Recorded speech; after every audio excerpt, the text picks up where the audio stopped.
Hi అండి. Today పీతల curry చేస్తున్నాం.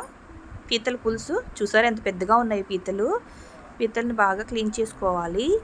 క్లీన్ చేసుకుని ఉల్లిపాయలు, పచ్చిమిరపకాయలు, కొత్తిమీర, కరివేపాకు కట్ చేసుకుని ఉంచుకోవాలి. ఇది గుడ్డు అండి, పీతల నుంచి వచ్చింది. దీని తర్వాత పులుసులో కలుపుకొని వేసుకోవాలి.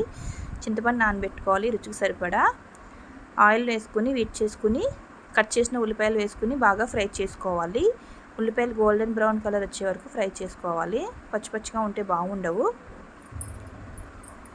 మూత పెట్టుకొని ఇంకొక 2 నిమిషాలు మగ్గించుకోవాలి. తర్వాత ఈ పీతల్లో మనం సాల్ట్, కారం వేసుకొని కలపాలి. మ్యారినేట్ చేసుకుంటే కనుక మనకి కారం, ఉప్పు బాగా పడుతుంది. దానివల్ల టేస్ట్ బాగా వస్తుంది.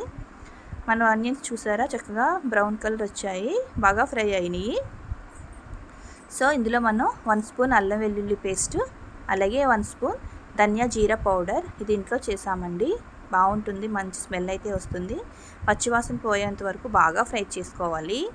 అలా కలుపుతూ ఉండకపోతే అడుగు మాడిపోతుంది. అలాగే మనం మ్యారినేట్ చేసుకున్న పీతలన్నిటిని కూడా మనం ఈ కర్రీలో వేసుకోవాలి. దీనివల్ల పీతలకి ఉప్పు కారం బాగా పడుతుంది. తినేటప్పుడు మంచి టేస్ట్ ఉంటుంది. ఎంజాయ్ చేస్తూ తినచ్చు. సో వేసిన తర్వాత కొంచెం సేపు బాగా కలపాలి. కలిపి 2 నిమిషాలు లో ఫ్లేమ్ పెట్టుకొని మగ్గించుకోవాలి. కట్ చేసిన పచ్చిమిరపకాయలు, కరివేపాకం కూడా ఇప్పుడే వేస్తే పీతలకి బాగా పట్టుకుంటుంది, బాగుంటుంది కూడా దాని స్మెల్.